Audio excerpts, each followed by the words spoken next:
मेरे प्रिय मित्रों नमस्कार। आज का मुख्य टॉपिक इस गर्मी के मौसम को मद्देनजर रखते हुए हाइपर हाइड्रोसिस जिसे स्वेटिंग कहते हैं, तो यानी स्वेट यानी पसीना, जो पसीना निकलना आवश्यक है, अति आवश्यक है, जिसके द्वारा आपके शरीर में सोडियम, पोटेशियम, यूरिया, क्लोराइड जो आदि जो अपवर्ज्य चीज़ें हैं वो आपके स्वेट के माध्यम से, पसीने के माध्यम से बाहर निकलता है। ये गंदगी बाहर निकल जाती है। लेकिन यही पसीना जब अधिक होने लगता है, जो एक पीड़ा का कारण बन जाता है, कभी कभी कार्य बाधा उत्पन्न करती है। हाथों से अधिक पसीना गिरने लगा, कुछ लिख पढ़ रहे हैं तो उसमें व्यवधान पड़ा, तो इस तरीके से खा रहे हैं, बहुत अधिक पसीने गिर रहे हैं, और कभी कभी बैड स्मेल के साथ पसीने आ रहे हैं, बहुत ही बदबू, तरह तरह की स्मेल, बैड स्मेल आते हैं पसीने से, तो वो एक बीमारी का कारण बन जाता है जिसको हाइपर हाइड्रोसिस कहते हैं, जिसके रीजन कई हो सकते हैं। कभी कभी जेनेटिक भी होता है और कभी कभी कुछ बीमारियों के जरिए होता है, जैसा कि ये स्वेट ग्लैंड्स, ये कहने का मतलब जो मस्तिष्क में हाइपरथैलेमस होता है उसके द्वारा, ये जो स्वेट ग्लैंड्स है उसके द्वारा ही ये उसके अकॉर्डिंग ये आपके शरीर में पसीने निकलने के कार्य होते रहते हैं। तो जैसा कि इसके रीजन क्या हैं, इसके बहुत सारे रीजनेबल पॉइंट भी होते हैं। Many cause of hyper hidrosis, इसके बहुत से कारण भी हो सकते हैं, लेकिन कभी कभी ऑर्डिनरी मैनर पर यदि आपको सामान्य तौर पर पसीना होता है तो उसमें कोई घबराने की बात नहीं। पसीना होना चाहिए, अति आवश्यक है, क्योंकि पसीने के द्वारा आपके शरीर के अंदर अपवर्ज्य चीज़ें जो हैं वो बाहर निकल जाती हैं। तो लेकिन यदि अधिक हो रहा है, बैड स्मेल होता है, तो वही एक बीमारी का कारण है। जैसे बता चुके हैं कि यदि कोई डायबिटिक पेशेंट है तो शर्करा लेवल यदि उसका बढ़ गया, ब्लड में शुगर लेवल यदि बढ़ गया तो वो बीमारी है। यदि घट गया तो मृत्यु का कारण बन जाता है। तो ऐसे ही वही आवश्यक है, लेकिन वही जब हाइपर यानी बढ़ गया, और हाइड्रोसिस यानी पसीना यदि अधिक होने लगा तो वो हाइपर हाइड्रोसिस जिसको कहते हैं, स्वेटिंग जो है, पसीना होता है, वो हाइपर हाइड्रोसिस का एक कारण बन गया। सिर से पसीना, भारी पसीना निकल रहा है, पैरों से निकल रहा है, बगल से निकल रहा है। लेकिन होम्योपैथ के अकॉर्डिंग ये, चूंकि इसमें ये सिम्टम्स के अकॉर्डिंग मेडिसिन चलती है, तो आज आप लोगों को प्रत्येक अंगों से, प्रत्येक सिम्टम्स के अकॉर्डिंग कुछ मेडिसिन बताने के लिए प्रयासरत हैं और बताने जा रहे हैं। लेकिन आपसे अपील है कि आप मेरे द्वारा प्रेषित किए गए वीडियोज का ससम्मान पूर्वक फुल वॉच किया करें और प्लीज़ इसका शेयरिंग करने का प्रयास करें। यदि मेरे channel homeo and herb for welfare को अभी तक सब्सक्राइब नहीं किए हैं तो प्लीज़ आपसे रिक्वेस्ट है कि आप इसे अवश्य सब्सक्राइब कर दें।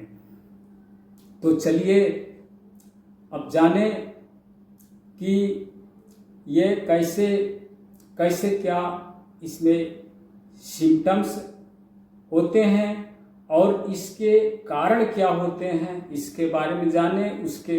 उसके बाद में उसके अकॉर्डिंग मेडिसिन के बारे में बताने जा रहे हैं। तो जैसा कि पसीना यदि अधिक निकल रहा है तो उसके एक रीजन मुख्य हो सकते हैं कि यदि आप डायबिटिक हैं, जिसे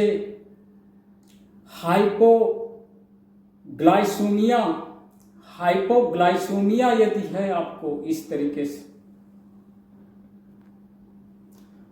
हाइपोग्लाइसीमिया यानी डायबिटिक है यदि, तो इसके चांसेस अधिक होते हैं कि अधिक पसीने होना।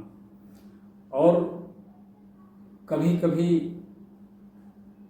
कोई रोगी जेनेटिक भी होता है, जिसके कारण से ये उन लोगों के लिए है जिनको अधिक पसीने आते हैं। पसीना आना अति आवश्यक है, लेकिन अधिक आवश्यकता से अधिक यदि एक्सेस हो गया है तो वो एक बीमारी है, उसके लिए ट्रीटमेंट की ज़रूरत होती है। तो जैसा कि यदि आपको कोई नर्वस सिस्टम की डिबिलिटी रहती है, स्नायुविक कमजोरी रहती है, तब भी इसके चांसेस पाए जाते हैं, थकान रहना। और कभी कभी आप में विटामिन D3 या B12 की ये डिफिशियंसी है, तभी भी अधिक पसीने आने के चांसेस पाए जाते हैं।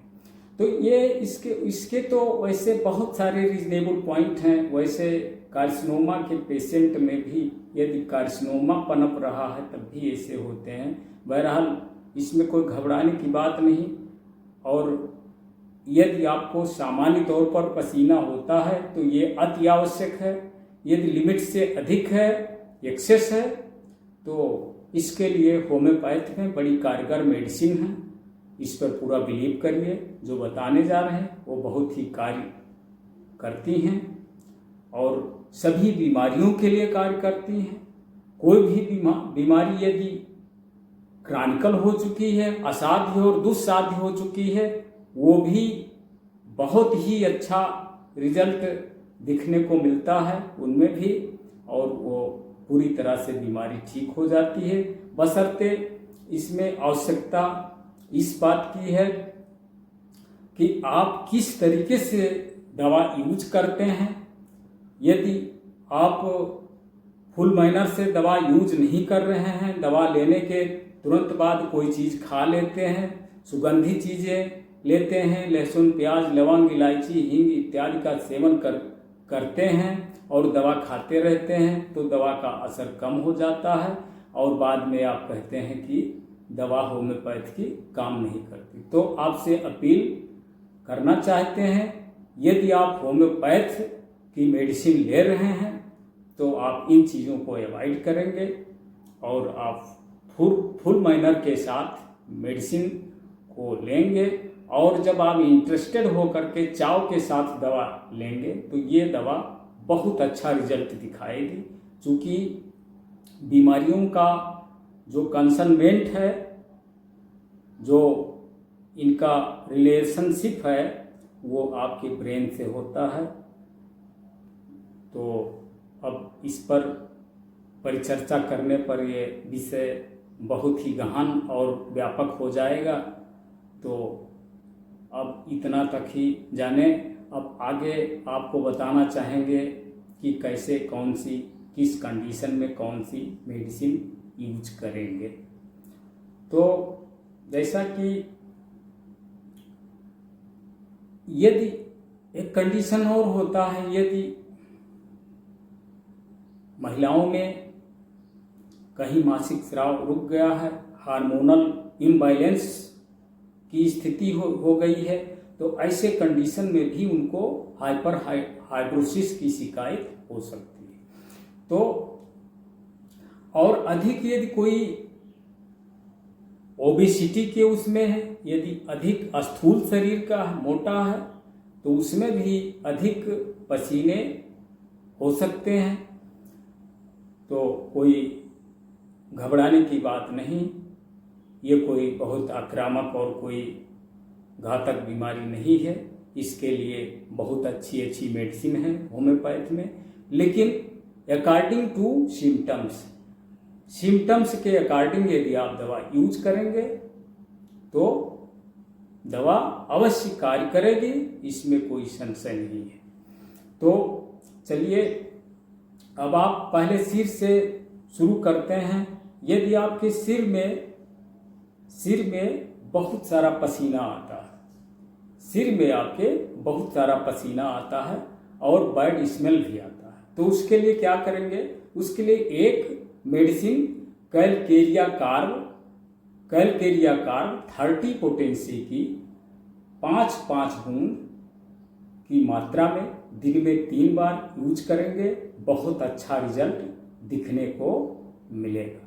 यदि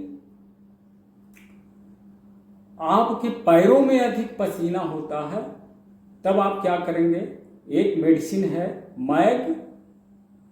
मैग्नीशियम म्यूरेटिकम, जिसका शार्ट नेम है मैग्म्यूर 30 पोटेंसी की दिन में 3 बार टंग डोज 5-5 बूंद की मात्रा में दिन में 3 बार लेते रहेंगे, बहुत अच्छा रिजल्ट दिखने को मिलेगा। यदि आपको बहुत अधिक खट्टा पसीना आता है, पसीने का जो स्मेल है, जो उसका जो रिफ्लेक्ट होता है उसका, वो खट्टा खट्टा सा लगता है, तो ऐसे कंडीशन में क्या करेंगे? मैग्नीशियम कार्बोनिकम, जिसको मैगकार्ब कहते हैं, मैगकार्ब 30 पोटेंसी की दिन में 3 बार टंग डोज लेते रहेंगे, बहुत अच्छा रिजल्ट दिखने को मिलेगा। यदि आपको चेहरे पर ठंडा सा पसीना आता है और आप उससे बहुत ही बेचैन में हो जाते हैं, जैसे बहुत पसीने गिर रहे हैं, तो उस समय क्या करेंगे? एक मेडिसिन है बिरेट्रम यल्ब 30 पोटेंसी की दिन में 3 बार टंग डोज 5-5 बूंद की मात्रा में लेते रहेंगे, बहुत अच्छा रिजल्ट दिखने को मिलेगा। यदि आपको बगल से बहुत ज़्यादा पसीना आता है और साथ में बैड स्मेल भी आता है, तो उसमें क्या करेंगे? उस समय आपको एक ऐसी मेडिसिन लेनी है पेट्रोलियम 30 पोटेंसी की दिन में 3 बार 5-5 बूंद की मात्रा में टंग डोज लेते रहेंगे, बहुत अच्छा रिजल्ट दिखने को मिलेगा। यदि आपको पसीना आता है लेकिन उसमें बहुत ही बदबू आता है, तो उस समय क्या करेंगे आप? एक ऐसी मेडिसिन है एसिड बेंच 30 पोटेंसी की दिन में 3 बार टंग डोज लेंगे, बहुत अच्छा रिजल्ट दिखने को मिलेगा। यदि आप यदि सो जाते हैं और सोने के बाद आपको बहुत पसीने आते हैं, आपकी पिल्लो यानी तकिया भीग जाती है, आपके बेड बिस्तर भीग जाते हैं, और जब आप करवट लेते हैं या कहीं आंखें खुलती हैं तब आप देखते हैं कि पसीने बहुत। तो ऐसे कंडीशन में आप क्या करेंगे?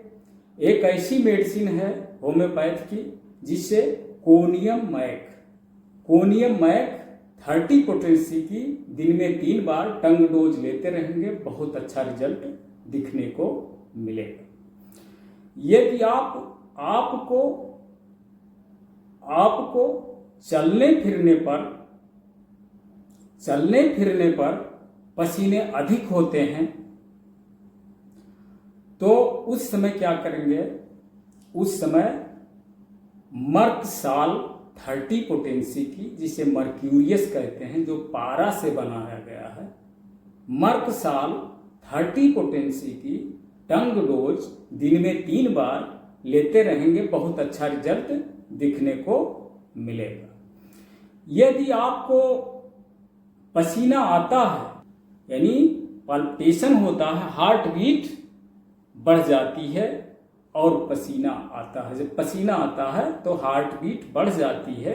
तो उस समय आपको क्या करना होगा, आपको एक ऐसी मेडिसिन लेना होगा, लाइकेसिस। लाइकेसिस 30 पोटेंसी की दिन में 3 बार 5-5 बूंद की मात्रा में टंग डोज लेंगे, बहुत अच्छा रिजल्ट दिखने को मिलेगा। यदि आपके पैर के तलुए और हथेली में बहुत सारा पसीना आता है तो उस समय आपको एक ऐसी मेडिसिन लेनी है, एकोनाइट नेप्लस। और हल्की बेचैनी भी होती है, हल्की सी बेचैनी भी होती है। तो ऐसे कंडीशन में आपको क्या लेना होगा, एकोनाइट नेप्लस 30 पोटेंसी की दिन में 3 बार टंग डोज लेंगे, बहुत अच्छा रिजल्ट दिखने को मिलेगा।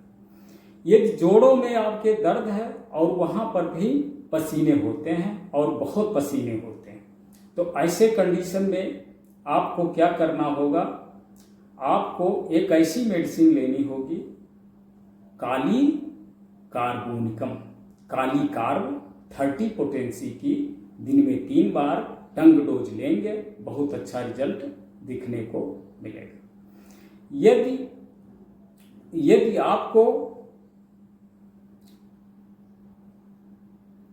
आपको पसीना तब होता है जब आप कोई शर्ट वगैरह या कुछ पहने हुए हैं, तो उस समय यदि आपको पसीना होता है तो क्या करेंगे कि उस समय कवर्नेस होने पर यदि पसीना होता है, कोई चीज़ पहने हुए हैं, कपड़े पहने हुए हैं, तो उस समय यदि पसीने अधिक होते हैं तो ऐसे कंडीशन में एक ऐसी मेडिसिन है, सैनिकुला। सैनिकुला 30 पोटेंसी की यदि आप लेते हैं, बहुत अच्छा रिजल्ट दिखने को मिलेगा। यदि आप कुछ नहीं पहने हैं और नंगे बदन हैं, फिर पसीने अधिक होते हैं, तो उस समय क्या करेंगे, थूजा 30 पोटेंसी की या 200 की 30 की लेंगे तो दिन में 3 बार टंग डोज, 200 की लेंगे तो दिन में 2 बार सुबह शाम। आप इसे लेंगे, बहुत अच्छा रिजल्ट दिखने को मिले। यदि बहुत अधिक बैड स्मेल आता है, बदबू बहुत अधिक आती है पसीने से, तो उस समय आपको क्या करना होगा, एक ऐसी मेडिसिन है टेलुरियम 30 पोटेंसी की दिन में 3 बार टंग डोज 5-5 बूंद की मात्रा में लेंगे, बहुत अच्छा रिजल्ट दिखने को मिलेगा। यदि आपको रात्रि काल में अधिक पसीने आते हैं तो उस समय आपको क्या करना होगा, बेलाडोना 30 पोटेंसी की यदि आप लेंगे, बहुत अच्छा रिजल्ट दिखने को मिलेगा। कभी कभी ऐसा दिखने को मिलता है कि पसीने होने के उपरांत मक्खियां लगने लगती हैं, तो ऐसे कंडीशन में क्या करेंगे आप, कैलेडियम 30 पोटेंसी की दिन में 3 बार टंग डोज लेंगे, बहुत अच्छा रिजल्ट दिखने को मिलेगा। यदि आपको खाना खाते समय अधिक पसीना होता है, खाना खा रहे हैं और बहुत अधिक पसीना होता है, तो उस समय नेट्रम्यूर 30 पोटेंसी की दिन में 3 बार यदि आप लेंगे 5-5 बूंद की मात्रा में, बहुत अच्छा रिजल्ट दिखने को मिलेगा। यदि हाथ और पैरों में बहुत अधिक पसीना होता है, यानी लिमिट से अधिक होने लगता है, एक्सेस स्वेटिंग होती है, तो उस समय क्या करेंगे, उस समय आपको एसिड फ्लोर 30 पोटेंसी की दिन में 3 बार टंग डोज लेंगे, बहुत अच्छा रिजल्ट दिखने को मिलेगा। इसी के साथ यदि आप यदि आप कॉम्प्लेक्स में मेडिसिन लेना चाहते हैं और वैसे जो कुछ फार्मेसी बनाती है तो इस तरीके से आपको R32 एरिक्वेज फार्मेसी, जर्मन फार्मेसी ये बनाती है, तो इसको आप यूज कर सकते हैं। बहरहाल इसमें वो बहुत सारी सिम्टोमेटिक मेडिसिन नहीं होती हैं, ये सभी को कार्य नहीं कर सकती हैं। जिसके सिम्टम्स इससे बिलोंग करते होंगे, जो मेडिसिन इसमें एडिंग है, तो उसको ये कार्य कर जाएंगी, ये निश्चित है। लेकिन बताई गई सिम्टोमेटिक मेडिसिन के अकॉर्डिंग यदि आप लेते हैं तो बहुत अच्छा रिजल्ट दिखने को मिलेगा। लेकिन इसकी मात्रा जो आप यूज करेंगे, यदि आप इसको लेते हैं, ये हाइपर हाइड्रोसिस में ये भी कार्य करती है। लेकिन इसके अतिरिक्त यदि वो फार्मूलेशन इसमें नहीं है, वो संघटक आपको थोड़ा सा दिमाग खर्च करना होगा कि इसमें वो संघटक जो पूर्व में बताए हैं वो मेडिसिन इसमें नहीं है, और उस तरीके से आपको हाइपर हाइड्रोसिस है, तो इस दवा के लेने के 1 घंटे बाद उसमें से कोई एक मेडिसिन आप चूज कर सकते हैं, 1 घंटे बाद ले सकते हैं। इसकी मात्रा होगी 15 से 20 बूंद की, जो आप आधे कप पानी में डाल करके दिन में 3 बार पीते रहेंगे, और सिम्टम्स के अकॉर्डिंग जो बताई गई मेडिसिन है उसको आप लेते रहेंगे। इसमें 1 घंटे का अंतराल रखेंगे, बहुत अच्छा रिजल्ट दिखने को मिलेगा। इसी के साथ हम अपनी वाणी को विराम देना चाहेंगे। जय हिंद, जय भारत।